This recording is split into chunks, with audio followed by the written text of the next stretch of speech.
வணக்கம் அன்பு தமிழ் பாரதி நேயர்களே, உங்கள் அனைவரையும் மீண்டும் ஒரு நல்ல ஒரு நிகழ்ச்சியில நாம் சந்திப்பதில் மிக்க மகிழ்ச்சி. நேயர்களே, நம்முடைய தமிழ் பாரதி சேனல் மூலமாக பல்வேறு பயனுள்ள நிகழ்ச்சிகளை தொடர்ந்து பார்த்துட்டு இருக்கிறோம். இன்னைக்கும் அது மாதிரி மக்களுக்கு ரொம்பவே பயனுள்ள தகவலோட வந்திருக்கும். அது என்ன அப்படின்னு பார்த்தாச்சுன்னா, இந்த 2025ஆம் ஆண்டிற்கான மத்திய பட்ஜெட் வந்து இன்னைக்கு வந்து மத்திய நிதியமைச்சர் நிர்மலா சீதாராமன் அவர்கள் வந்து தாக்கல் பண்ணியிருக்காங்க. இந்த பட்ஜெட்ல இருக்கக்கூடிய சிறப்பு அம்சங்கள் என்ன, இந்த பட்ஜெட்ல யாருக்கெல்லாம் பயன் இருக்குது, இந்த பட்ஜெட்டுடைய முக்கியமான அம்சங்கள் என்ன, இதெல்லாம் பத்தி தான் தெளிவா பார்க்க போறோம். இந்த பட்ஜெட்ல இருக்கக்கூடிய சாதக பாதகங்கள் என்ன, இதெல்லாம் பற்றி தெளிவா இந்த நிகழ்ச்சியில பார்க்க போறோம். அது மட்டும் இல்லாம இந்த பட்ஜெட் இன்னைக்கு வந்து பார்த்தாச்சுன்னா ஒரு டாக் ஆஃப் த டவுனா இருக்குது. இது ஒரு மிடில் கிளாஸ்க்கான ஒரு பட்ஜெட் அப்படின்னு சொல்றாங்க. அது மட்டும் இல்லாம வருமான வரி உச்சவரம்பை ரொம்பவே ரிலாக்ஸ் பண்ணியிருக்காங்க. இது மக்களுடைய ஒரு பெரிய வரவேற்பை அடைஞ்சிருக்குது. இதெல்லாம் பத்தி தான் டீட்டெயிலா இந்த நிகழ்ச்சியில பார்க்க போறோம். அதுக்கு நாம எங்க வந்திருக்கோம் அப்படின்னு பார்த்தாச்சுன்னா, தமிழக அரசுடைய வனத்துறையில முதன்மை கணக்கியல் அதிகாரியாக பல வருடங்களாக பணிபுரிந்து விருப்ப ஓய்வு பெற்று இப்பொழுது ஒரு கணக்கியல் அதிகாரியாக, ஒரு சார்ட்டர்ட் அக்கௌண்டாக ஒரு கடந்த 7 வருடங்களுக்கு மேலாக மிக சிறப்பாக பணியாற்றி வரக்கூடிய chartered account mister C Sundararajan அவர்களை தான் நம்ம இன்னைக்கு சந்திக்க வந்திருக்கிறோம். அவங்க மூலமா நம்ம வந்து பல விவரங்களை நம்ம இந்த பட்ஜெட் பத்தி தெளிவாக கேட்டு தெரிஞ்சுக்க போறோம். ஸோ இது உங்களுக்கு ரொம்பவே பயனுள்ளதா இருக்கும் அப்படின்னு நினைக்கிறோம். ஸோ இந்த வீடியோ உங்களுக்கு பயனுள்ளதா இருக்கிற மாதிரி இதே மாதிரி பயனுள்ள பல நிகழ்ச்சிகள் நம்ம சேனலில் கொடுத்துட்டு இருக்கிறோம். ஸோ மறக்காம இந்த வீடியோக்கள் நீங்க தவறாம பாக்குறதுக்கு கீழே இருக்கக்கூடிய ரெட் கலர் பட்டனை கிளிக் பண்ணி நம்ம சேனலை சப்ஸ்கிரைப் பண்ணி ஃபாலோ பண்ணி பாருங்க. இன்னும் பல நிகழ்ச்சிகளை உங்களுக்கு தரதுக்கு நாங்கள் தயாரா இருக்கிறோம். இப்போ வாருங்களே நம்ம நிகழ்ச்சிக்கு போகலாம்.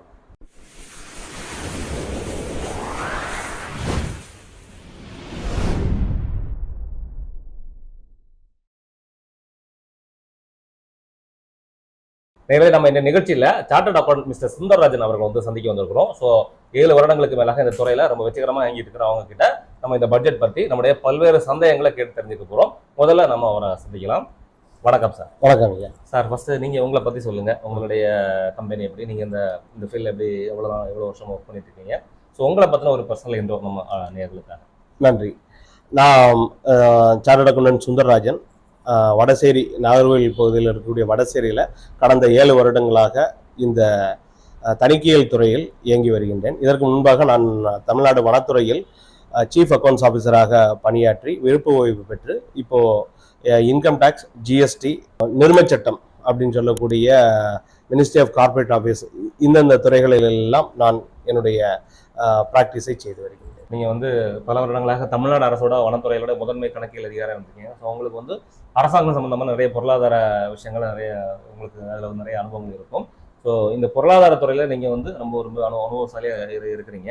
ஸோ இன்னைக்கு நாங்கள் உங்ககிட்ட கேட்கக்கூடிய ஒரு முக்கியமான கேள்வி, இன்னைக்கு வந்து ஒரு மத்திய அரசு ஒரு பட்ஜெட் தாக்கல் பண்ணியிருக்காங்க. இந்த 2025ஆம் ஆண்டுக்கான பட்ஜெட். இதுவரையில் நம்ம நிறைய பட்ஜெட் பார்த்துருப்போம். ஸோ இந்த பட்ஜெட் வந்து மக்கள்கிட்ட ஒரு பெரிய ஒரு வரவேற்பு பெற்றிருக்கு. ஏன்னா பொதுவாக பட்ஜெட் வந்து மக்களுக்கு ஒரு பெரிய அவேர்னஸ் இருக்காது. ஏன்னா பொருளாதார ரீதியாக மக்கள் வெளியே அந்த பட்ஜெட்டுடைய தாக்கங்கள் வரும்போது தான் மக்கள் அந்த பட்ஜெட்டை பற்றி யோசிக்க ஆரம்பிப்பாங்க. ஆனால் இன்னைக்கு இந்த பட்ஜெட் அறிவிச்ச உடனே பொதுமக்கள் கிட்ட ஒரு நிறைய வரவேற்பு கிடைச்சது, மக்கள் நிறைய சந்தோஷப்பட்டாங்க. ஸோ எதனால அந்த மாதிரியான ஒரு நிலைமை வந்துச்சு சொல்லுங்க. நல்ல கேள்வி. ஆக்சுவலா இன்னைக்கு இருக்கக்கூடிய மிகப்பெரிய சவாலான விஷயம் என்னன்னு பார்த்தீங்கன்னா, உணவுக்கு இருக்கக்கூடிய உணவுப் பொருட்களுடைய விலையேற்றம் தான். இன்ஃப்ளேஷன் அப்படின்னு சொல்லுவோம் எங்களுடைய நிதியியல் கோட்பாட்டில். அப்போ ஒரு நபர் போன வருடம் அல்லது அதற்கு முந்தைய வருடம் வந்து அவருடைய வருமானத்திலிருந்து உணவுக்கு செலவு செய்த பணம் இந்த கடந்த ஒரு நிகழ்காலங்களில் அதனுடைய மடங்கு வந்து அதிகமாக இருக்கும். அதுக்கு பேர் தான் வந்து இன்ஃப்ளேஷன் அப்படின்னு சொல்லுவோம். உதாரணமா போன 2-3 வருஷங்களுக்கு முன்னாடி பாலுடைய விலை வந்து 50 ரூபா இருந்திருக்கும். இப்போ அது படிப்படியாக முன்னேறி 55 ரூபா 60 ரூபா வந்து ஒரு லிட்டருக்கு விற்கக்கூடிய சூழ்நிலையில ஒரு சாதாரண சராசரி நடுத்தர வர்க்கத்தை சேர்ந்தவர் இந்த உணவு பொருட்களுடைய விலையேற்றத்தினால் மிகுந்த பாதிப்பை ஏற்படுது. இது மாதிரி இந்த உணவுப் பொருட்களுக்குள்ள விலையேற்றம் போல மற்ற இண்டஸ்ட்ரியல் சார்ந்த உதிரி பாகங்கள், அன்றாடம் சாதாரண மக்கள் பயன்படுத்தக்கூடிய ஏனைய பொருட்கள், எல்லா பொருட்களுக்குள்ள விலையேற்றம் இன்றைக்கு ஒரு மிகப்பெரிய சவாலாக இருக்கு. அந்த சவாலோடுக்கு மேல மிகப்பெரிய சவாலாக நிற்பது இந்த இன்கம் டேக்ஸ். மக்களுக்கு தான் கடுமையாக உழைத்து சம்பாதிக்கக்கூடிய அந்த பணத்தில் கிட்டத்தட்ட ஒரு மாத சம்பளத்தை அவர்கள் வரியாக கொடுக்க வேண்டிய ஒரு நிர்பந்தத்தில் இருந்து வந்தது. அதற்கு இன்று முற்றுப்புள்ளி வைக்கப்பட்டதாகவே நான் கருதுகின்றேன். ஒரு குடும்பத்தில் தனிநபராகவோ இல்லது கணவன் மற்றும் மனைவியும் சேர்ந்து உழைக்கக்கூடிய பணத்தில் ஒருவருடைய சம்பளம் கிட்டத்தட்ட அவருடைய வீட்டு செலவிற்கு போக மீதி இருக்கக்கூடிய பணத்தை அவர்கள் சேமிப்பாகவோ இல்ல வேற ஒரு செலவினங்களுக்கோ அவர்கள் திட்டமிடுவதற்கு இந்த அதிகமான வருமான வரி பிடித்தம் என்பது அவர்களுக்கு மிகப்பெரிய சவாலாக இருந்தது. இன்று அவர்களுக்கு எல்லாம் ஒரு பொன்னால் நல்ல ஒரு நாளாக அமைந்திருக்கும் எந்த விதமான ஐயமும் இல்லை. சரி சார், இப்போ மக்கள் கிட்ட ஒரு பெரிய வரவேற்பு இந்த பட்ஜெட்ல இருக்குது பார்த்தோம். ஆஸ் ஒரு ஒரு சார்ட்டர்ட் அக்கௌண்ட், ஒரு பொருளாதார நிபுணரா இந்த பட்ஜெட் வந்து கண்டிப்பா ஒரு வரவேற்புக்குரிய பட்ஜெட் தானே? இது மக்களுக்கு நல்ல பயனுள்ள பட்ஜெட்டா இருக்குமா? அதை பத்தி கொஞ்சம் சொல்லுங்க. நன்றி. இப்போ இந்த பட்ஜெட் அப்படிங்கிறது இன்னைக்கு இந்தியாவில் இருக்கக்கூடிய எல்லா மக்களுக்கும் ஒரு பொன்னான நாள் அப்படின்னு நான் ஏன் சொல்றேன்னா, இன்னைக்கு ஏற்பட்டிருக்கக்கூடிய இந்த வருமான வரி இருக்கக்கூடிய ஸ்லாப்னு சொல்லுவாங்க. அந்த வருமான வரி படிநிலைகள்ல அந்த வரியை வந்து எப்படி மக்கள்கிட்ட இருந்து வசூல் பண்றாங்களோ அந்த ஸ்லாப் ரேட்டை வந்து ஒரு மிகப்பெரிய ஒரு ஆச்சரியத்துக்கு உட்பட்டக்கூடிய அளவுல கிட்டத்தட்ட போன வருடங்கள்ல அதற்கு முந்தின வருடத்தை விட கிட்டத்தட்ட 12,70,75,000 வரைக்கும் ஒரு தனிநபர் வந்து அவருடைய சம்பளமாகவோ அவருடைய வியாபாரத்தின் மூலமாக ஈட்டக்கூடிய பணமாகவோ இதன் மூலமாக இருக்கும் பட்சத்தில் அந்த நபருக்கு 12,75,000 வரை வரி இல்லை அப்படின்னு சொல்லக்கூடிய அறிவிப்பு நம்மளுடைய எல்லாருடைய நெஞ்சங்களிலும் ஒரு இனிமையான செய்தியை கொண்டு வந்து சேர்த்திருக்கு. இது வந்து மெயினா வந்து பார்த்தாச்சுன்னா லேக்ஸ்ல இப்ப சம்பளம் வாங்குற மெயின் எம்ப்ளாயிஸ் வந்து பார்த்தீங்கன்னா ஐடி எம்ப்ளாயிஸ் தான் இப்ப அதிகமா இருப்பாங்க. அவங்களுக்கு இது ஒரு பெரிய ஒரு வரமா இருக்கும் இல்லையா?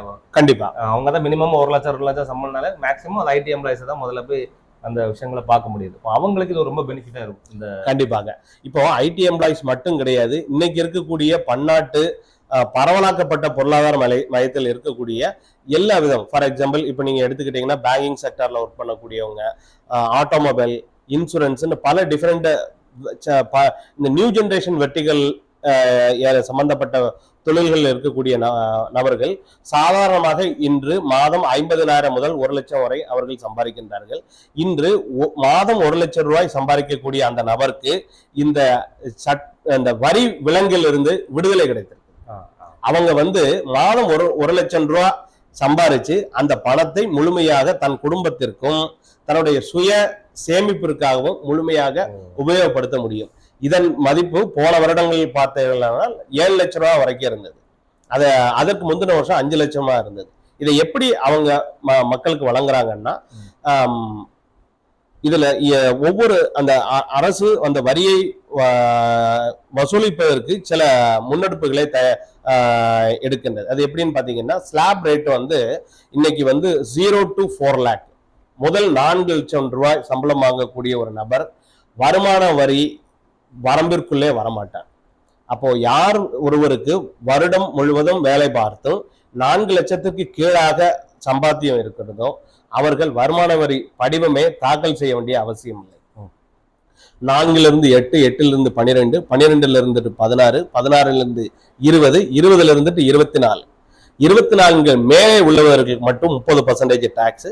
அப்போ 0 to 4 இருக்கக்கூடிய நபர்களுக்கு 0% டாக்ஸ். 4 லட்சத்திலிருந்து 8 லட்சம் வரை யாருக்கு இன்கம் இருக்கோ அவர்களுக்கு 5% டாக்ஸ். 8 12 வரை உள்ளவர்களுக்கு 10% டாக்ஸ். அப்போ இப்படி டாக்ஸ் ரேட் வந்து 5%, 10% இவங்களுக்கு இருந்தாலும் செக்ஷன் 87A என்ற ஒரு சலுகை சட்டச்சரத்தை புகுத்தி அவர்களுடைய வருமான வரி படிவத்தில் அவருடைய சரியான இன்கத்தை அதில் பதிவு செய்ய வைத்து அதில் ஒரு டாக்ஸை கம்ப்யூட் செய்வாங்க. இப்ப இந்த 87A ரிபேட்ன்றது இதற்கு முந்தின வருஷம் வந்து 25,000 ரூபாய் இருந்தது. இந்த 25,000 ரூபாயை இப்ப 60,000 உயர்த்தி உள்ளாங்க. இந்த 25,000 ரூபாய் அப்படிங்கிறது என்னன்னு கேட்டீங்கன்னா, அது ஒரு போனஸ் மாதிரி. 87A ரிபேட் அப்படின்னு சொல்றது உங்களுக்கு டாக்ஸ் ஆக்சுவல் இன்கம் என்ன என்பதை முழுமையாக நாம் அங்கே பகிர வேண்டும். பகிர்ந்து அதன் மூலமாக எவ்வளவு டாக்ஸ் வரும் என்பதை நம்ம கம்பல்சரியாக கம்ப்யூட் பண்ணணும். அப்படி கம்ப்யூட் பண்ண பிறகு அதில் வந்திருக்கக்கூடிய டாக்ஸ் ஆனது 60,000க்கு கீழே இருக்கும் பட்சத்தில் அந்த நபர் டாக்ஸ் கட்ட தேவையில்லை. அப்போ என்ன இதுல இருந்து நம்ம புலனாகிறதுனா, 12 லட்சம் மாதம் 1 லட்சம் ரூபாய் வரைக்கும் சம்பளம் வாங்கக்கூடிய நபர்களும் கண்டிப்பாக வருமான வரி படிவம் தாக்கல் செய்ய வேண்டும். ஒவ்வொரு வருடமும் ஈட்டிய இன்கத்திற்கு அதற்கு அடுத்து வரக்கூடிய வருடம் 31 ஜூலைக்கு முன்பாக வருமான வரி படிவத்தை தவறாமல் தாக்கல் செய்ய வேண்டும். அந்த தாக்கல் செய்யும் பொழுது அவர்கள் ஒரு கம்ப்யூட்டேஷன் ஷீட் என்ற கணக்கியல் தாள்களில் இந்த அவருடைய income from salary, income from house property, income from other source, வட்டியின் மூலமாக கிடைக்கக்கூடிய இன்கம், அக்ரிகல்ச்சர் இன்கம் என்று எல்லா இன்கத்தையும் அதிலே பகிர்ந்து அதன் மூலமாக எவ்வளவு வரி வருகின்றது என்பதை அதில் குறிப்பிட்டு காட்ட வேண்டும். அப்படி குறிப்பிட்டு காட்டும் பொழுது அந்த தொகையானது 60,000க்கு கீழே வரும் பட்சத்தில் செக்ஷன் 87A என்ற ஒரு சட்டச்சரத்து தோள் கொடுத்து அந்த நபருக்கு டாக்ஸ் இல்லை என்ற ஒரு ஒரு வெகுமதியை அங்கே வழங்கி விடுகிறது. ஆமா, இப்ப நான் வந்து டாக்ஸ் இல்லை அப்படின்னு சொன்னோன்னா இது எப்படி அவங்க கால்குலேட் பண்ணுவாங்க அப்படிங்கிறது ரொம்ப கன்ஃபியூஸா இருந்துச்சு. இப்போ சாதாரணமாக நீங்க 4% வரைக்குமே உங்களுக்கு வந்து அந்த இன்கம் டேக்ஸ் இதுக்குள்ளே வரமாட்டாங்க. அந்த மாதிரி 12 லட்சத்தையும் கொண்டு வந்துட்டாங்களோ அப்படிங்கிற ஒரு சந்தேகம் எனக்கும் இருந்துச்சு. இப்போ நீங்க அதை ரொம்ப தெளிவாக சொல்லிட்டீங்க. ஸோ 4 லட்சத்துலேருந்து 5 லட்சத்துக்கு மேலே இந்த 5%, 10% அந்த கால்குலேஷனை நம்ம ஃபார்ம் சப்மிட் பண்ணி அதுல இருந்து நம்ம அந்த டாக்ஸ் வந்து 87 வச்சு 87A செக்ஷன் 87A ரிபேட், அந்த ரிபேட்டை வச்சு நீங்க வந்து அந்த டாக்ஸ் வந்து நம்ம வந்து டிடெக்ட் பண்ணிக்கலாம் அப்படிங்கிற ஒரு நல்ல ஒரு தகவல் கொடுத்துருக்கீங்க. மக்களுக்கு கண்டிப்பா இது ரொம்ப ரொம்ப ஒரு புதுமையா ஒரு ரொம்ப பயனுள்ள விஷயமா இது இருக்கும். நன்றி சார். அது மட்டும் இல்லாம இந்த பட்ஜெட்ல எந்த மாதிரியான இண்டஸ்ட்ரிக்கெல்லாம் நல்ல ஒரு பெனிஃபிட்டா இந்த பட்ஜெட் இருக்கு, அதை பத்தி சொல்லுங்க. இந்த பட்ஜெட்டுடைய ஒரு விதத்தை பார்த்தீங்கன்னா இது ஒரு மிக்சட் பட்ஜெட்னே சொல்லலாம். பலதரப்பட்ட மக்களை பலதரப்பட்ட வர்த்தகத்திலையும் வியாபாரத்திலையும் தொழில் இந்த நாட்டினுடைய முன்னேற்றத்திற்கு தங்களால் முடிந்த அளவுக்கு தோள் கொடுக்கக்கூடிய பலதரப்பட்ட வர்க்கத்தை திருப்திப்படுத்தும் விதையில் ஒரு முயற்சி நடந்திருக்கின்றது. அதற்கு ஒரு வெற்றியும் கண்டிருக்கின்றார்கள். அதுக்கு குறிப்பிட்டு சொல்ல போனால் நாம் இப்ப இதற்கு முன்னால் பேசியபடி இந்த நாட்டின் தூணாக இருக்கக்கூடிய உழைக்கும் நடுத்தர வர்க்க மக்களுக்கு இது போன்று மாதம் 1 லட்சம் ரூபாய் வரைக்கும் சம்பளம் வாங்கக்கூடிய ஒரு நபருக்கு இனி இன்கம் டாக்ஸ் இல்லை என்ற ஒரு செய்தி மிகவும் தித்திக்கக்கூடிய செய்தி.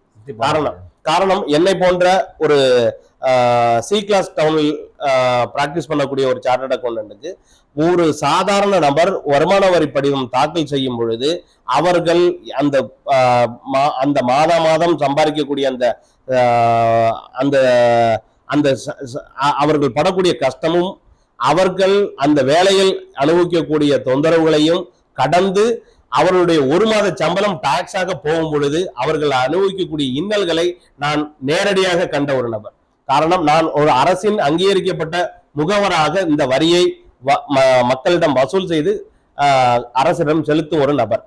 ஆனால் மக்களுடைய அடித்தட்டு மக்களுடைய நடுத்தர வர்க்க மக்களுடைய ஒரு கஷ்டத்தை நான் வந்து என்னுடைய கண்ணால கண்டிருக்கேன். அவங்களுக்கு எல்லாருக்கும் இது ஒரு மிகப்பெரிய ஒரு ரிலீஃபா இருக்கும். அதை நான் வந்து எனக்கு இன்னைக்கு காலை 11 மணிக்கு மேல இருந்துட்டு சாயந்தரம் 4 மணி வரைக்கும் நான் பட்ஜெட்டுடைய அனாலிசிஸை பார்த்துக்கிட்டு இருக்கேன். எனக்கு ஒரு இடத்துல கூட ஒரு சின்ன மாற்று கருத்தோ இல்லைன்னா ஒரு ஆச்சரிய குறைவோ ஒரு இன்னலோ எதுவுமே என் மனசுக்கு தோணல. இந்த பட்ஜெட் வந்து என்னுடைய மனதுக்கு பூர்ணமான சந்தோஷத்தை கொடுத்துருக்கு. இப்போ வந்து பார்த்தாச்சுன்னா பட்ஜெட் வந்து ஒவ்வொரு இண்டஸ்ட்ரி வைஸா நம்ம வந்து அதை அனௌன்ஸ் பண்ணியிருக்காங்க. இப்போ அக்ரிகல்ச்சர்ல இருந்து, டெக்ஸ்டைல்ஸ்ல இருந்து, லெதர் இண்டஸ்ட்ரி, இந்த மாதிரி ஒவ்வொரு இண்டஸ்ட்ரி வைஸா கொடுத்துருக்காங்க. ஸோ இதுல யாருக்கு ரொம்ப அதிகமான பெனிஃபிட் இருக்கு, யாருக்கு ஏதாவது பாதகங்கள் இருக்குதா, அதை பத்தி கொஞ்சம் தெளிவா சொல்லுங்க சார். சொல்றேன் சார். இப்போ இந்த பட்ஜெட் ஆனது இன்கம் டாக்ஸுக்கு கிட்டத்தட்ட 86 செக்ஷன்ஸ் எல்லாம் அமெண்ட்மெண்ட்டை கொண்டு வந்திருக்காங்க. ஆனா ஜிஎஸ்டி அப்படின்னு சொல்லக்கூடிய ஒரு இன்னைக்கு வந்து மக்களுடைய மிகப்பெரிய பேசுபொருளாக இருக்கக்கூடிய ஒரு சட்டம் அப்படின்னு பாத்தீங்கன்னா ஜிஎஸ்டி. அதுல வந்து ஒரு 16 இல்லைன்னா 17 செக்ஷன்ஸ்ல மட்டும்தான் அமெண்ட்மெண்ட்டை கொண்டு வந்து அதனை பண்படுத்தக்கூடிய ஒரு முயற்சியில் ஈடுபட்டிருக்காங்க. அப்படி பார்க்கும் பொழுது இன்னொரு மறைமுக வரி திட்டமான ஏன்னா பொருட்களுடைய விலைகள் குறைவதற்கோ கூடுவதற்கோ காரணம் வந்து நாம் உற்பத்தி செய்யக்கூடிய பொருட்களுக்கு விதிக்கப்படக்கூடியது ஜிஎஸ்டி வரி. அதே போல நாம் இறக்குமதி செய்யப்படக்கூடிய பொருட்களுக்கு விதிக்கப்படுவது கஸ்டம்ஸ் அப்படின்னு சொல்லக்கூடிய அந்த கஸ்டம்ஸ் டாக்ஸ்ல சில பொருட்கள் குறிப்பிட்டு சொல்ல போனால் 36 வகையான உயிர்காக்கும் மருந்துகளுக்கு புதுமையான ஒரு முறையாக அதற்கு எந்த விதமான வரிகளும் இல்லை என்று ஒரு மிக நல்ல செய்தியை இந்த பட்ஜெட் கொடுத்திருக்கு.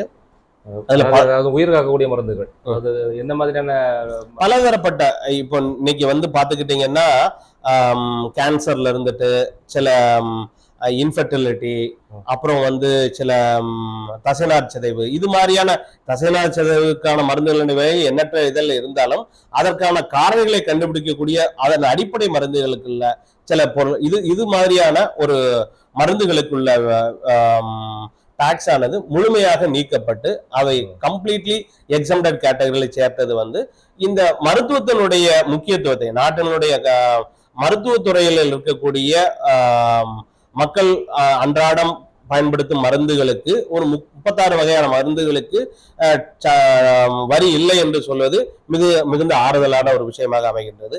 அதே போல பார்க்கும் பொழுது solar panel and solar module என்ற இன்றைய காலகட்டத்திற்கு மிக மிக தேவையான, அது இரண்டு விதமாக பார்க்கலாம். ஒன்று அதை உபயோகிக்கக்கூடியவர்கள், இன்னொன்று அதை ஒரு தொழிலாக முதலீடாக செய்து அதில் முன்னேற்றம் காணக்கூடிய நபர்களுக்கும் இது ஒரு மிகப்பெரிய வரப்பிரசாதமாக அமையும். காரணம், இந்த இரண்டு பொருட்களுக்கு மாடியூல்ஸ்க்கும் செல்ஸுக்கும் கஸ்டம்ஸ் டியூட்டி ஆனது 20% இருந்துட்டு 40% இருந்துட்டு 20% குறைத்திருக்கிறது காரணமாக அதனுடைய விலை ஒரு ஒரு ஒரு அங்கீகரிக்கப்பட்ட அளவில் ஒரு கணிசமாக குறையும் என்பது என்னுடைய நம்பிக்கை. அதே போலவே தமிழ்நாட்டினுடைய மிகப்பெரிய தொழில்துறையில் ஒரு மைல்கல்லாக விளங்கக்கூடியது தோல் மற்றும் பதனிடும் தொழிற்சாலைகள். அவர்களுக்கும் சில குறிப்பிட்ட பிரிவை சேர்ந்த பொருட்களுக்கு கஸ்டம்ஸ் டியூட்டியானது 20% இருந்துட்டு நில் என்ற கேட்டகரியில் கொண்டு வந்திருக்கின்றார்கள். இது ஒரு மிகப்பெரிய வரப்பிரசாதமாக நான் பார்க்கின்றேன். மேலும் இந்த பட்ஜெட்டில் தமிழ்நாட்டை தோல் பதனிடும் தொழிலுக்காக மத்திய அரசு பாராட்டியது நமக்கு எல்லாம் ஒரு பெருமைக்கு பெறக்கூடிய ஒரு விஷயம்.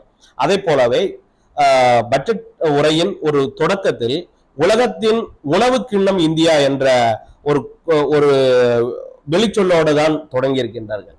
அப்போ கவர்மெண்டுடைய ஒரு நோக்கம் அப்படி என்னன்னு பார்த்தோம்னா, செக்டார் வைஸ் பார்க்கும்போது அவர்கள் 4 விதமான செக்டார்களை முன்னேற்ற துடிக்கின்றார்கள். ஒன்று அக்ரிகல்ச்சர், ரெண்டாவது இன்வெஸ்ட்மெண்ட்ஸ். பாத்தீங்கன்னா இன்சூரன்ஸ்ல இருக்கக்கூடிய இன்சூரன்ஸ் துறைக்கு 100% ஃபாரின் டைரக்ட் இன்வெஸ்ட்மெண்ட்ஸை கொண்டு வந்து அதில் ஒரு நேர்த்தியான தன்மையை கொண்டு வருவதற்கு முயற்சிகள் செய்கின்றார்கள். ரெண்டாவது எம்எஸ்எம்ஏ என்று சொல்லக்கூடிய சிறு குறு தொழில்கள், அவர்களுக்கு இருக்கக்கூடிய அவர்களுடைய டேர்ன் ஓவர், அப்புறம் அவருடைய பங்கீடு, நிதி பங்கீடு, அதற்கான உச்ச வரம்புகளை உயர்த்தி அவர்களுடைய தொழிலை வளப்படுத்துவதற்காக சில முயற்சிகள் எல்லாம் செய்திருக்காங்க. இது போய் இன்னும் முக்கியமான ஒரு விஷயம் பார்க்கணும்னா, திருப்பூரில் இயங்கக்கூடிய நிட்டட் ஃபேப்ரிக்ஸ் என்று சொல்லக்கூடிய உள்ளாடை தயாரிப்பு நிறுவனங்களுக்கு சில பொருட்களுக்கு 20% இருந்துட்டு 10% வரைக்கும் வரியை குறைத்திருக்கிறாங்க. சில பொருட்களுக்கு 20% நில்லாகவும் கொண்டு வந்திருக்கின்றது. இது ஒரு குறிப்பிட்ட பிராந்தியங்களுக்குள்ள இயங்கக்கூடிய தொழில்களை முன்னேற்ற வேண்டும் என்ற ஒரு காரணியாகவும் நான் பார்க்கின்றேன்.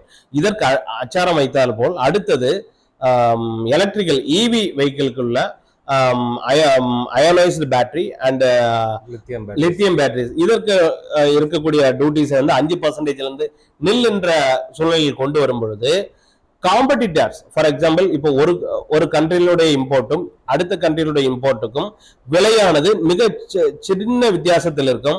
ஆனால் அதை அதிக அளவில் கொள்முதல் செய்யும் பொழுது அதை வாங்குபவர் இந்த சின்ன விலை வித்தியாசத்தில் பெரிய பணத்தை அதில் முதலீடு செய்ய வேண்டியிருக்கும். அதை சமன்படுத்துவதற்காக இவி என்று சொல்லக்கூடிய இந்த பேட்டரிஸ்க்கு 5% இருந்து நில் என்ற கேட்டகரியில் கொண்டு வந்தது மிகப்பெரிய அடுத்த ஒரு வாய்ப்பாக நான் பார்க்கின்றேன். இந்த பேட்டரி விலை குறைறதால இந்த மின்சார வாகனங்களுடைய உற்பத்தி அதிகரிக்கும், அதனுடைய விற்பனைகளும் அதிகரிக்கிற வாய்ப்பு இருக்கு. அதற்கான அதாவது மரபுசாரா ரெனியூவல் எனர்ஜி, அதாவது புதுப்பிக்கத்தக்க படக்கூடிய சக்திகளை, அதற்கான தேவைகளையும் இந்த அரசானது இந்த மாற்று ஆல்டர்னேட்டிவ் எனர்ஜி என்று சொல்லக்கூடிய மாற்று சக்தியில் கவனம் செலுத்துவதை நாம் இதன் மூலமாக தெரிந்து மூலம் கொள்ளலாம். இந்த எலக்ட்ரிக் வாகனங்களுடைய விலைகள் குறையறதுக்கான வாய்ப்பு இருக்குல்ல சார்? இருக்கு. இந்த எலக்ட்ரிக் கார், எலக்ட்ரிக் பைக்கு கண்டிப்பா இதுக்கான பிரைஸ் வந்து குறையும். கண்டிப்பாக குறையும். ஆனால் இத்தனை விலை குறைப்புகள் இருந்தாலும் இன்ஃபர்மேஷன் டெக்னாலஜி என்று சொல்லப்படக்கூடிய அந்த துறையில் சில மாடிஃபைடு போர்டு அந்த அதில் இருக்கக்கூடிய செல், அப்புறம் அந்த சர்க்கியூட், இண்டென்சர், இது போன்ற குறிப்பிட்ட எலக்ட்ரானிக்கல் ஐட்டத்தை அவர்கள் 5% 20% கூட்டி இருக்கின்றார்கள். அதற்கு காரணம் சில பன்னாட்டு அரசியல் காரணங்களாகவும் இருக்க வாய்ப்பு இருக்கின்றது. ஸோ இந்த விதத்தில் பார்க்கும் பொழுது நமக்கு வந்து நிறைய குட்ஸுகளுடைய விலைகள் கணிசமாக குறைவதற்கான வாய்ப்பு இருக்கு. அப்புறம் சார், இப்போ வந்து இன்னைக்கு இருக்கக்கூடிய ஒரு மாடர்ன் டெக்னாலஜில வந்து அடுத்த ஒரு பெரிய ரிவால்வேஷன் சொல்லக்கூடியது ஏஐ டெக்னாலஜி. இன்னைக்கு ஒரு மிகப்பெரிய எதிர்காலமே ஏஐ டெக்னாலஜி அப்படிங்கக்கூடிய ஒரு வாழ்க்கை உலகம் வந்து ரன் ஆக ஆரம்பிச்சிருக்கு. இந்த ஏஐ டெக்னாலஜி நம்ம இந்தியாவில் டெவலப் பண்றதுக்கான ஒரு முன்னெடுப்புகளை இந்த பட்ஜெட்ல கண்டிப்பாக இந்த பட்ஜெட் ஸ்பீச்ல வந்து அவங்க என்ன சொல்லியிருக்காங்கன்னா, AI technology in education field, அதாவது கல்வித்துறையில் இந்த தொழில்நுட்பத்தை, ஆர்டிபிஷியல் இன்டெலிஜென்ஸ் என்று சொல்லக்கூடிய செயற்கை நுண்ணறிவு முறையை திறமையாக செயல்படுத்துவதற்கு 500 கோடி ரூபாய் வரை ஒரு சிறப்பான ஒதுக்கீடு. இதற்கு முன் இவர்கள் இந்த துறையவே கவனிக்கவில்லை. இப்பொழுது புதிதாக நமக்கு சவாலான விஷயமா இருக்கக்கூடிய காரணத்தினால ஆர்டிபிஷியல் இன்டெலிஜென்ஸுக்கு எஜுகேஷன் துறையில் முதல் முறையாக ஒரு ஒதுக்கீடுகள் செய்யப்பட்டிருக்கு. இதன் மூலமாக நிறைய ரிசர்ச், அதாவது ஆராய்ச்சிகளும் அதன் மூலமாக ஏற்படக்கூடிய அங்கீகரிக்கப்பட்ட தொழில் மாற்றங்களும் ஏற்படும். ஏன்னா எல்லா ஏஏ அப்படின்னு சொல்லக்கூடியது ஒரு ரோடு, அதுல எல்லா வாகனங்களும் பயணம் செய்யலாம்.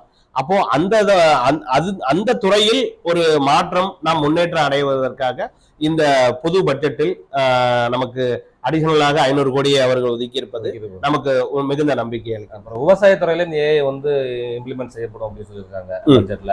விவசாயத்துறையில இந்த ஏஐ வந்து நம்ம வந்து கொண்டு வரதுனால விவசாயத்துறையில என்ன மாதிரியான மாற்றங்கள் வர்றதற்கான வாய்ப்பு இருக்கு? இல்ல, விவசாயத்துறை அப்படின்னு நம்ம கொண்டு வரும்போது இப்போ மனிதர்களை பயன்படுத்தி செய்யப்படக்கூடிய நிறைய செயல்களை செயற்கை நுண்ணறிவு மூலம் ஆல்டர்னேட்டிவ் தான். அடுத்தது காலநிலை. இப்ப நீங்க விஷயம் மிகப்பெரிய பேசுபொருள் என்னன்னு பாத்தீங்கன்னா, கால சூழ்நிலைகள் மாற்றம், காலநிலை மாற்றம், பருவமழைகள் தப்புகிறது, இல்லைன்னா நமக்கு பெருமழை பெய்ய மாட்டேது, எல்லாமே பருவம் தப்பின பெருமழையாகவே பெய்கின்றது. அப்ப அந்த மாதிரியான விஷயங்களை நாம் முன்னறிந்து எப்படி வந்து நம்முடைய பொருட்களை தற்காத்துக் கொள்வது, அந்த மாதிரி அதுக்கு ஃபார் எக்ஸாம்பிள் வேர்ஹவுஸ் நம்ம வந்து குட்ஸை வந்து நமக்கு வந்து என்னன்னா இயற்கை சார்ந்த முறைகளை மட்டுமே இதுவரை பின்பற்றி வந்திருப்போம். அப்போ இந்த செயற்கை நுண்ணறிவின் மூலமாக நாம் சில முன்யோஜனை உத்திகளை நாம் நம்மளுடைய விவசாயத்திற்கு பயன்படுத்தி அதில் தீர்வு காணவோ, இல்லைன்னா நாட்டின் வேறொரு பகுதியில் சிறப்பாக செயல்படக்கூடிய ஒரு உத்திகளை நாம் கையாளுவதற்கோ, பரிணாம வளர்ச்சியின் மூலமாக இந்த பொட்டானிக்கல் ட்ரீட்டட் விஷயங்கள் எதற்கு நன்மை பயக்கும், எதற்கு தீமை பயக்கும் என்பதை செயற்கை நுண்ணறிவின் மூலமாக நாம் அறிந்து கொண்டு அதில் செல்லவாகலாமா வேண்டாமா, இதன் மூலமாக மருத்துவத்தில் நமக்கு ஏதாவது குணங்கள் உண்டா இல்லையா என்பது போன்ற சில விஷயங்கள் இந்த ஆர்டிபிஷியல் இன்டெலிஜென்ஸ் நமக்கு அளித்து வருகின்றது. அதன் மூலமாக விவசாயம் என்ற அந்த ஒரு உன்னதமான விஷயம் இந்த செயற்கை நுண்ணறிவு மூலமாக மேன்மை அடைவு என்பது அடுத்த கட்டத்தை நோக்கி நகரும். கண்டிப்பா இதுதான் மெயினா பட்ஜெட்ல சொல்லியிருக்காங்க. இந்தியா வந்து இந்த உணவு தன்னிறைவு இதுக்கு ரொம்ப அதிகமான முக்கியத்துவம், கண்டிப்பா தன்னிறைவு பெற்ற ஒரு உணவு உற்பத்தி வந்து கண்டிப்பா அதை அடையணும் அப்படிங்கிறதுக்காக தான் இதில் நிறைய விவசாயத்துக்காகவே குறிப்பிடப்பட்டுள்ள பட்ஜெட்னு சொல்றாங்க. அந்த மாதிரி இந்த பட்ஜெட் நிறைய விஷயங்கள் பண்ணியிருக்காங்க. அது மட்டும் இல்லாம இந்த கிசான் கார்டுல வந்து அந்த லோன் லிமிட் இன்க்ரீஸ் பண்ணியிருக்கிறதா சொல்லியிருக்காங்க. அதை பத்தி கொஞ்சம் சொல்லுங்க. எவ்வளவு லிமிட் இன்க்ரீஸ் பண்ணியிருக்காங்க? கிசான் கார்டுல கிட்டத்தட்ட ஒரு 5 லட்சம் ரூபாய் வரைக்கும் இன்க்ரீஸ் ஆகும் அப்படின்னு சொல்லியிருக்காங்க. கிசான் கார்டுக்கு வந்து ஏற்கனவே வந்து அவங்க வட்டியில்லா கடன், அதுதான் வந்து கிசான் கார்டுடைய ஒரு அதனுடைய தனித்துவம். அந்த கடன் வழங்குவதற்கான ஒதுக்கீட்டு தொகையை அதிகமாக இப்பொழுது செய்திருக்கின்றார்கள். இன்னும் வந்து ஒவ்வொரு தனிநபர்களுக்கும் என்னென்ன மாதிரியான பாராமீட்டர்ஸ் வந்து கடன் கொடுப்பதற்கு செய்ய போகின்றோம், அதன் அளவு என்னது, எந்தெந்த கடன்களுக்கு அதெல்லாம், நகை கடனுக்கு எவ்வளவு, பயிர்க்கடனுக்கு எவ்வளவு அப்படிங்கிற தொகையை வந்து அவர்கள் இனிமே வந்து நிர்ணயம் செய்வார்கள். ஆனால் அதற்கான ஒதுக்கீட்டு தொகையானது கடந்த ஆண்டை விட கிட்டத்தட்ட ஒரு 50க்கும் மேற்பட்ட அளவில் இப்பொழுது கூடுதலாக நமக்கு ஒதுக்கீடு செய்யப்பட்டுள்ளது.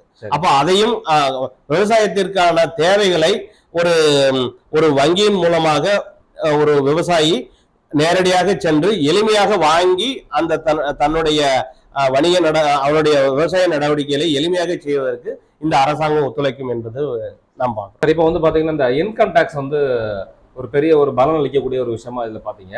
இதுல வந்து இன்னொரு விஷயம் முக்கியமான என்னன்னா, இந்த சீனியர் சிட்டிசன் மூத்த குடிமக்களுக்கான வரி சலுகைகள் இதுல இந்த பட்ஜெட்ல இடம்பெற்றிருக்கா, அவங்களுக்கு ஏதாவது பயனுள்ள விஷயங்கள் இருக்கா, அதை பத்தி கொஞ்சம் சொல்லுங்க. கண்டிப்பா சார். இந்த நான் ஏற்கனவே சொன்னபடி வருமான வரி சட்டத்துல கிட்டத்தட்ட ஒரு 86 செக்ஷன்ஸ்ல அவங்க வந்து அமெண்ட்மெண்ட்னு சொல்லக்கூடிய மாற்றங்களை கொண்டு வந்திருக்காங்க. அதுல முக்கியமான மாற்றத்தை பாத்தீங்கன்னா, மூத்த குடிமக்களுக்கு அவங்களுடைய கஷ்டப்பட்டு சம்பாதிச்ச பணத்தின் மூலமாக வங்கியில் அவர்கள் சேமிக்கும் பட்சத்தில் அந்த வங்கியிலிருந்து கிடைக்கக்கூடிய வட்டியானது 50,000 வரைக்கும் கிடைக்குமானால் அந்த 50,000க்கு வரிச்சலுகை கடந்த காலங்களில் கிடைத்து வந்தது. அந்த வரிச்சலுகை இப்பொழுது 50,000 1 லட்சம் ரூபாய் வரைக்கும் அவங்க உயர்த்தியிருக்காங்க. ஸோ இதன் மூலமாக 1 லட்சம் ரூபாய் வரைக்கும் வருடத்திற்கு வட்டி மூலமாக பலனடையக்கூடிய மூத்த குடிமக்களுக்கு இனி அந்த வட்டி வருமானமானது டாக்ஸபிள் லிமிட்டுக்குள்ள வராது. அவங்க அதனுடைய சலுகையை முழுமையாக ஸோ அவங்களுக்கு ஒரு பெனிஃபிட்டா இருக்கும். சரி சார்.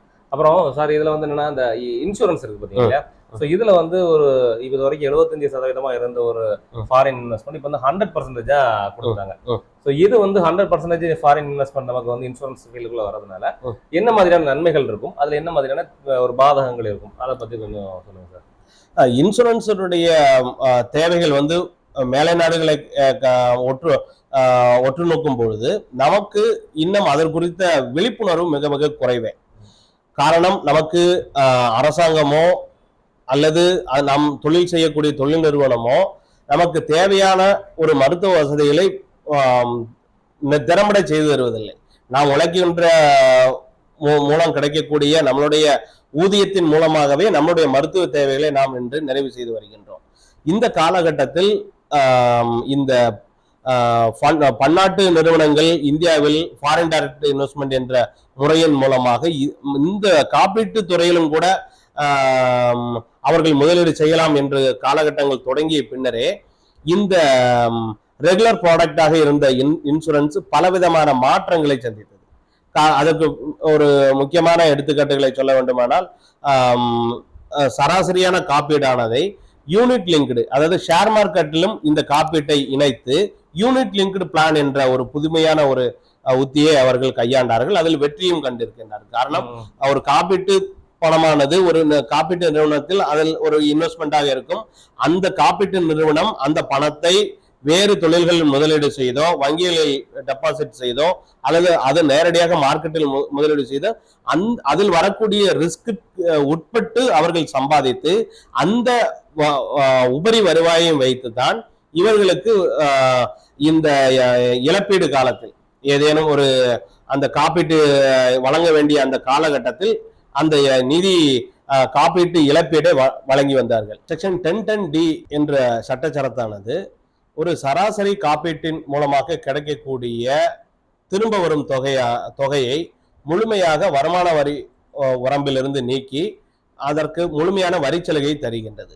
ஆனால் ஒரு காப்பீட்டு தொகையானது யூனிட் லிங்க்டு பாலிசியின் மூலமாக நமக்கு திரும்ப கிடைக்கும் பொழுது அந்த தொகையை 1010D இருந்து நீக்கி கேபிட்டல் கெயின் என்ற சிறப்பம்சம் கொண்ட வருமானமாக இந்த பட்ஜெட் கருதுகின்ற காரணத்தினாலே யூனிட் லிங்க்டு பிளானில் மூலமாக இனி வரக்கூடிய எல்லா காப்பீட்டு இழப்பீட்டு தொகையும் கேபிட்டல் கெயின் என்ற புதிய ஹெட்டில் இனி முதல் வரி வசூலுக்கு உட்படுத்தப்படும் என்பது ஒரு நெகட்டிவான ஒரு இம்பாக்ட் நான் பார்க்கிறேன். இந்த பட்ஜெட்ல இருக்கக்கூடிய ஒரே நெகட்டிவ் அம்சம் இந்த விஷயம் தான். ஆமா, இது மட்டும் இல்ல, போன பட்ஜெட்டை நம்ம கம்பேர் பண்ணும்போது போன பட்ஜெட்ல வந்து மார்க்கெட்டினுடைய சென்டிமெண்ட் முழுமையாக பாதிக்கப்பட்டு short term capital gain, long term capital gain என்ற இரண்டு உத்திகளை தனித்தனி முறையாக ஏற்படுத்தி அவர்களுக்கு ஒரு அச்சுறுத்தலை தந்து மார்க்கெட்டில் நபர்கள் ஏற்கனவே அவர்களுடைய சொந்த ரிஸ்கில் ட்ரேடு செய்து அதன் மூலம் கிடைக்கப்பட்ட அந்த தொகைக்கும்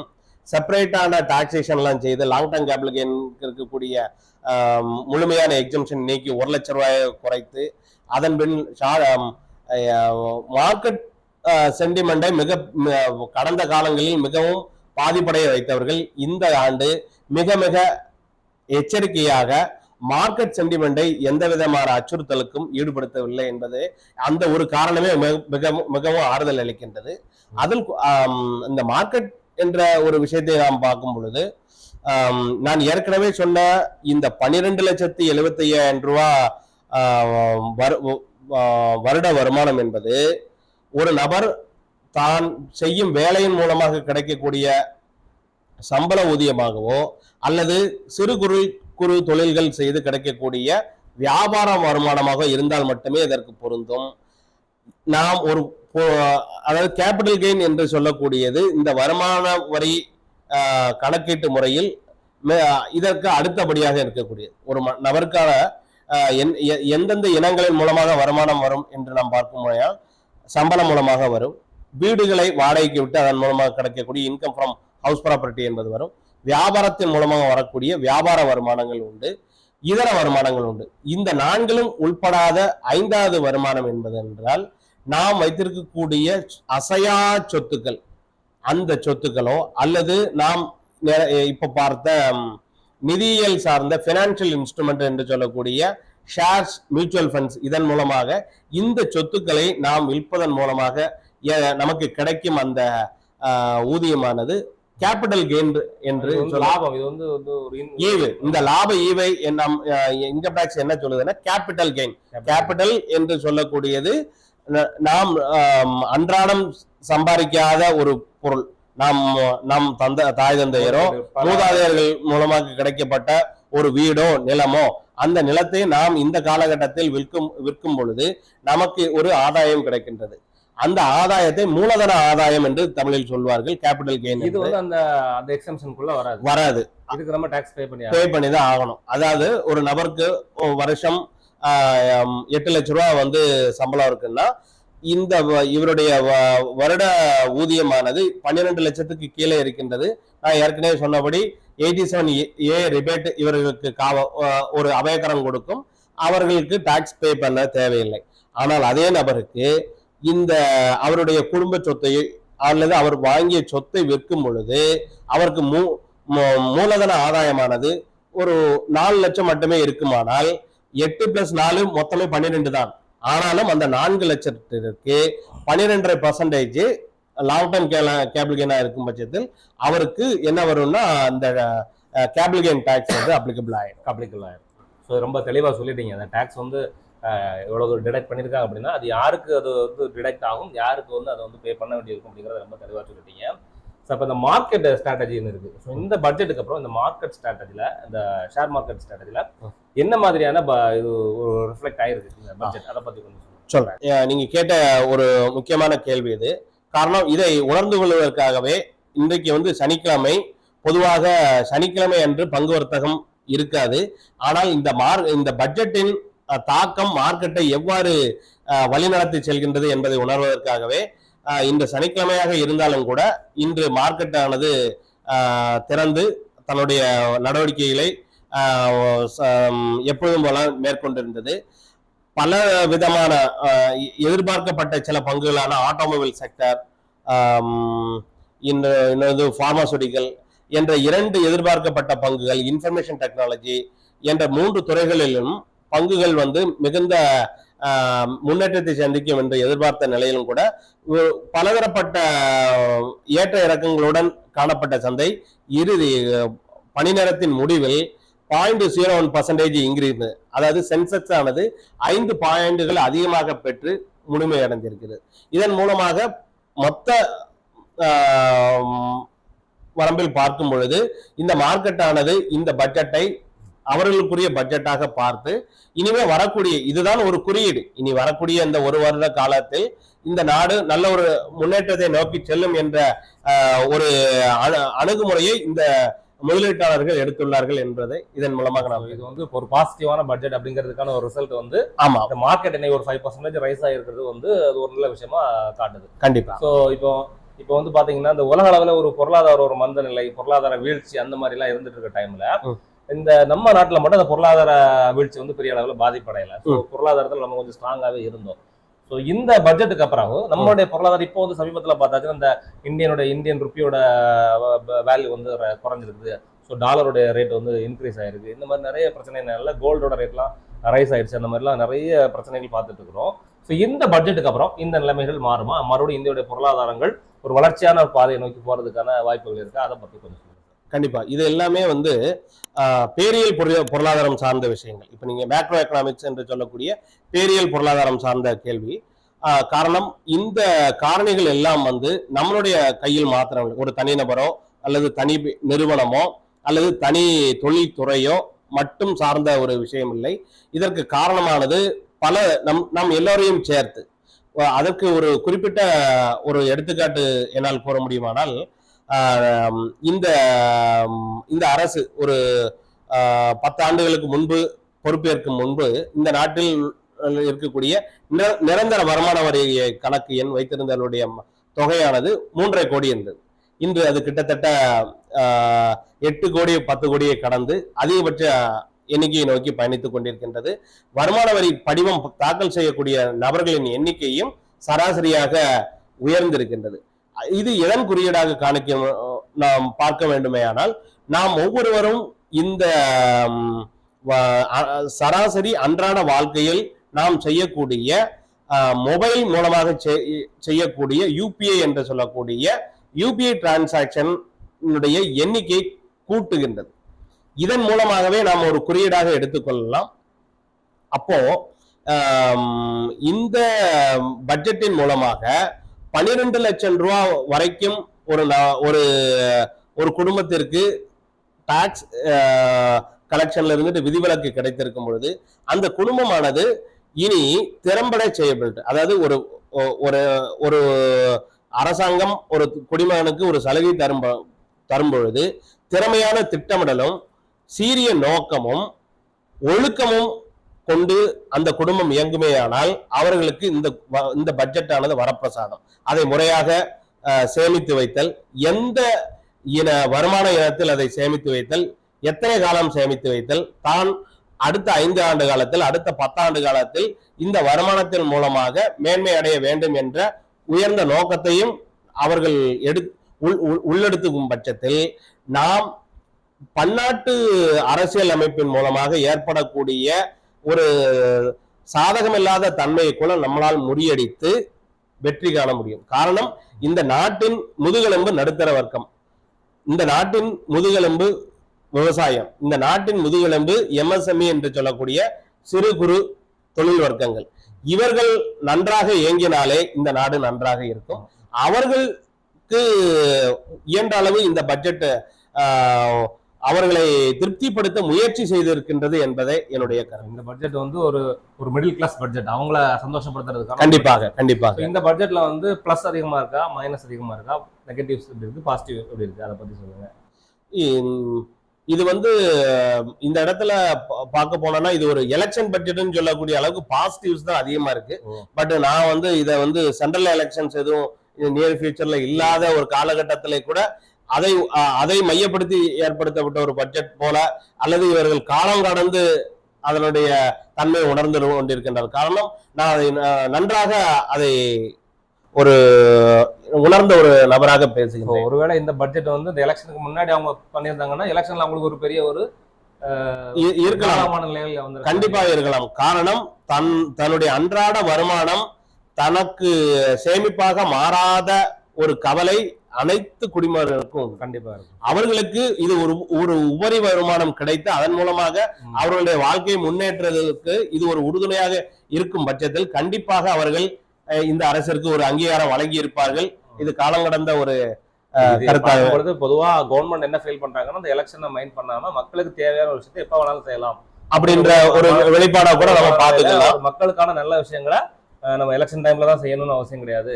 மக்களுக்கு அதுக்கான நேரம் வரும்போது கண்டிப்பா நம்ம செஞ்சிடலாம் அப்படிங்கிற மனநிலையில இந்த பட்ஜெட் அவங்க தாக்கல் பண்ணியிருக்காங்க அப்படிங்கிற மாதிரி இந்த கருத்தை நம்ம எப்படி முழுமையா ஏத்துக்கலாம்னா அடுத்த வருடமும் இது போன்று தேவைகளை, அதாவது நாட்டின் தேவைகளை மிக நுட்பமாக கண்டறிந்து அதன் தேவைகளை நிறைவேற்றும் ஒரு விதமாக அடுத்த பட்ஜெட்டும் அமையுமானால் நீங்கள் கூடிய கருத்தை முழுமையாக நாம் மக்களுக்கான ஒரு அரசாங்கமா இருக்கும் அப்படிங்கிறத முழுமையா கண்டிப்பாக.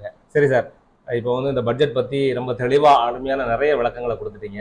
ஸோ இது சம்பந்தமா உங்களுக்கு இந்த பட்ஜெட் சம்பந்தமா வேற ஏதாவது உங்களுக்கு மக்களுக்கு சொல்ல வேண்டியிருந்தா நீங்க இப்போ சமீப காலத்துக்கு முன்பாக என்விடியா என்று சொல்லக்கூடிய எலக்ட்ரானிக்கல் தொழில்நுட்பத்தின் மேதாவி, அவருடைய அந்த சிஇஓ, என்விடியாவுடைய சிஇஓ இந்தியாவுக்கு விஜயம் செய்திருந்தார். அவர்கள் அது போன்ற தொழில்நுட்பங்களை இந்தியாவில் புதுமையாக ஸ்தாபிப்பதற்கு ஏற்ற ஒரு வழிவகையையும் இந்த பட்ஜெட் செய்திருக்கின்றது. அந்த மேலை நாடுகளிலிருந்து அந்த எலக்ட்ரானிக்கல் தொழில்நுட்பத்தை குறிப்பிட்டு சொல்லுவேனால் chip manufacturing hub, chip manufacturing ஃபெசிலிட்டியை இந்தியாவில் தொடங்குவதற்கு ஒரு எளிமையான வழியை இந்த பட்ஜெட் வழிவகுத்திருக்கின்றது. அதன் கூட்டத்தில் இது வந்து நம்ம இங்க பண்றதுனால மல்டிமீடியா இண்டஸ்ட்ரீஸ் வந்து ஒரு பெரிய ஒரு நல்ல ஒரு வரப்பிரசாதம். என்விடியா கிராபிக்ஸ் சிப் எல்லாம் வந்து மல்டிமீடியா ஓரியன்டட் சிப்ஸ். அது வந்து கண்டிப்பாக நீங்கள் சொல்வதை முழுமையாக ஏற்றுக்கொள்ள முடியும். காரணமானால் இந்தியாவினுடைய இயங்குதுறை ஆர்டிபிஷியல் இன்டெலிஜென்ஸா இருக்கட்டும், இன்ஃபர்மேஷன் டெக்னாலஜி என்ற தொழில்நுட்பத்திற்கும் சிப் என்பது ஒரு இன்றியமையாத ஒரு பொருள். அதை நாமே சுயமாக இங்கேயே தயாரிக்கும் பொழுது அவர்களுக்கும் இங்கே முதலீடு செய்ய வருபவர்களுக்கும் இது ஒரு டொமஸ்டிக் கன்சம்ஷன் மார்க்கெட் என்ற ஒரு விதத்தில் இது ஒரு மிகப்பெரிய ஒரு வரப்பிரசாதம் அவர்களுக்கு அமையும். அதே நேரத்தில் இது இந்த புது தொழில்நுட்பத்துறை இந்தியாவிற்கு வருவதை நாமும் சிவப்பு கம்பளம் விடுத்து இந்த அரசு வரவேற்பதை நாமும் பெருமைப்பட வேண்டிய ஒரு விஷயமாக இருக்கின்றது. அத்துடன் 2016ஆம் ஆண்டு ஆரம்பிக்கப்பட்ட இந்த ஸ்டார்ட் அப் என்று சொல்லக்கூடிய புதிய தொழில் தொடங்குபவர்களுக்கான வருமான வரி விலக்கானது இந்த வருடம் 25ஓடு முடியும் காலகட்டத்தில் அதை மேலும் 3 வருடங்களுக்கு நீட்டித்து இந்த அரசானது அவர்களுக்கு ஒரு ஆறுதலை தந்திருக்கின்றது என்பதன் மூலம் புதிதாக ஏற்கனவே வேலை தான் ஈடுபட்டிருக்கக்கூடிய அந்த தொழிலில் அல்லது ஒரு நிறுவனத்தில் வேலையை திறம்பட செய்து வரக்கூடிய நபர் தான் ஒரு தொழில் வல்லுநராக மாற வேண்டும் என்ற ஒரு தொழில் முனைவராக மாற வேண்டும் என்ற ஒரு முயற்சியில் ஸ்டார்ட் அப் என்ற தொழில்துறை என்ற தொழில் வடிவமைப்பின் மூலமாக தொழில் செய்யக்கூடிய நபர்களுக்கு முழு வருமான வரி விலக்கு ஆனது கடந்த 10 வருடங்களாக அளிக்கப்பட்டு வந்தது. அந்த வருமான வரி விலக்கும் இனியும் 3 ஆண்டு காலங்களுக்கு தொடரும் என்பது அவர்களுக்கு மிகுந்த ஆறுதலை தரக்கூடிய ஒரு விஷயமாக அமையும். ஆகவே இதை மொத்த வடிவமைப்பில் ஒரு நல்ல ஒரு நேர்மறையான ஒரு மாற்றத்தை தரும். நமக்கு ஒரு நல்ல நம்முடைய நாடு இன்னும் இதற்கு அடுத்த கட்டத்தை நோக்கி நகலும். புறமே இருக்கக்கூடிய எண்ணற்ற அரசியல் சாராத காரணிகள் எண்ணற்ற மாற்றங்களை கொண்டு வந்தாலும் நாம் அதை முறியடித்து வெற்றி நடை போடுவோம் என்பதில் எந்த விதமான ஐயமும் இல்லை என்பது இதன் மூலமாக தெரியும். இந்த பட்ஜெட் வந்து என்னாச்சுன்னா பொதுவா வந்து இந்தியாவுடைய பேக் போனா இருக்கக்கூடிய அந்த middle class peoples, agri peoples இவங்களுக்கு எல்லாம் ரொம்ப சப்போர்ட் பண்றதுனால India going to the next level, அடுத்த வளர்ச்சியை நோக்கி நாடு நகர்வதற்கான ஒரு முன்னெடுப்பை இந்த அரசாங்கம் வந்து இன்னைக்கு வந்து செஞ்சிருக்காங்க அப்படிங்கிறத ஓவரால் உங்க விளக்கங்கள் மூலமா தெரியுது. சரி சார், எங்களுடைய கேள்விகளுக்கு மிக அருமையா ரொம்ப பொறுமையா பதிலளிச்சு இந்த பட்ஜெட் சம்பந்தமான நிறைய விளக்கங்களை எங்க நேயர்களுக்கு நீங்க வந்து கொடுத்துட்டீங்க. ஸோ மக்களுக்கு இந்த பட்ஜெட் பற்றின ஒரு தெளிவான ஒரு சிந்தனை உங்களுக்கு வந்து கிடைச்சிருக்கும். நிறைய பேர் வந்து இந்த இன்கம் டேக்ஸ்னால நிறைய பாதிப்புகள் இருந்ததெல்லாம் பெரிய அளவில் அவங்களுக்கு ஒரு ரிலாக்ஸேஷன் கிடைச்சிருக்கும். அந்த ஒரு மகிழ்ச்சி மக்களுக்கு இருக்கும். ஸோ அது எப்படி அந்த ரிலாக்ஸேஷன் அவங்களுக்கு கிடைக்க போகுது அப்படிங்கிறத ரொம்ப தெளிவாக சொல்லிட்டேன். உங்களுக்கு வந்து அது வந்து உங்களுக்கு ஒரு நல்ல ஒரு அண்டர்ஸ்டாண்டிங் ஆயிருக்கும். அது மட்டும் இல்லாமல் உலகளாவிய பொருளாதாரத்திலிருந்து நம்ம இந்தியா வந்து ஒரு தனித்து ஒரு பெரிய வளர்ச்சி அடைவதற்கான ஒரு அச்சாரமான ஒரு பட்ஜெட்டாக இது இருக்கும் அப்படிங்கிறதையும் நீங்கள் ரொம்ப தெளிவாக சொல்லிட்டீங்க. ஸோ இது எங்களுக்கு ரொம்ப சந்தோஷமாக இருக்குது. இந்த பதில்கள் கேட்டு எங்களுக்கு ரொம்ப தெளிவான ஒரு விஷயங்கள் கிடைச்சிருக்குது. ஸோ எங்களுக்காக எவ்வளோ நேரம் இந்த உங்கள் டைம் ஸ்பெண்ட் பண்ணி உங்களை பொண்ணான நேரத்தை ஒதுக்கி எங்களுக்கு இந்த விஷயங்கள் சொல்லியிருக்கேன். உங்களுக்கு எங்கள் சேனல் சார்பாக ரொம்ப மனமார்ந்த நன்றி. வாய்ப்புக்கு நன்றி. வணக்கம். நேர்களே, நம்முடைய இந்த நிகழ்ச்சியில் இன்னைக்கு வந்து இந்த பொருளாதார வல்லுநர் திரு சுந்தரராஜன் அவர்களுடைய இந்த நேர்காணல் மூலமாக பல அருமையான விஷயங்கள் நம்ம தெரிஞ்சுக்கிட்டோம். இந்த 2025 பட்ஜெட்டுக்கான சாதக பாதகங்கள் என்ன, இது வந்து என்ன மாதிரியான ஒரு நல்ல ஒரு இம்பாக்டை கொடுக்கும், ஸோ பொருளாதார வளர்ச்சிக்கு இந்த பட்ஜெட் எந்த மாதிரியான ஒரு முன்னேற்றத்தை கொடுக்கும் அப்படிங்கக்கூடிய எல்லா விஷயங்களும் நம்ம கேட்டு தெரிஞ்சிட்டோம். இந்த வீடியோ உங்களுக்கு பிடிச்சிருந்தா அந்த வீடியோக்கு ஒரு லைக் பண்ணுங்க. இந்த இன்ஃபர்மேஷன் உங்களை மாதிரி பல பேர்களுக்கு தெரியும் அப்படிங்கிறதுக்காக உங்க நண்பர்கள் குடும்பத்தினருக்கு இந்த வீடியோவை ஷேர் பண்ணுங்க. மறக்காம இந்த மாதிரியான நல்ல இன்ஃபர்மேஷன் கொடுக்கக்கூடிய நம்ம சேனலுக்கு நீங்க ஒரு சப்ஸ்கிரைப் பண்ணி ஆதரவு கொடுங்க. இந்த மாதிரியான ஒரு பெனிஃபிட்டான நிகழ்ச்சி வந்து ஒரு பயனுள்ள நிகழ்ச்சி தொடர்ந்து நம்ம சேனல் மூலமா கொடுக்க போறோம். மறக்காம நம்ம சேனலுக்கு நீங்க வந்து உங்களுடைய சப்போர்ட் கொடுங்க. மீண்டும் ஒரு நல்லதொரு நிகழ்ச்சியில் உங்களை சந்திக்கிறோம் நேயர்களே. நன்றி, வணக்கம்.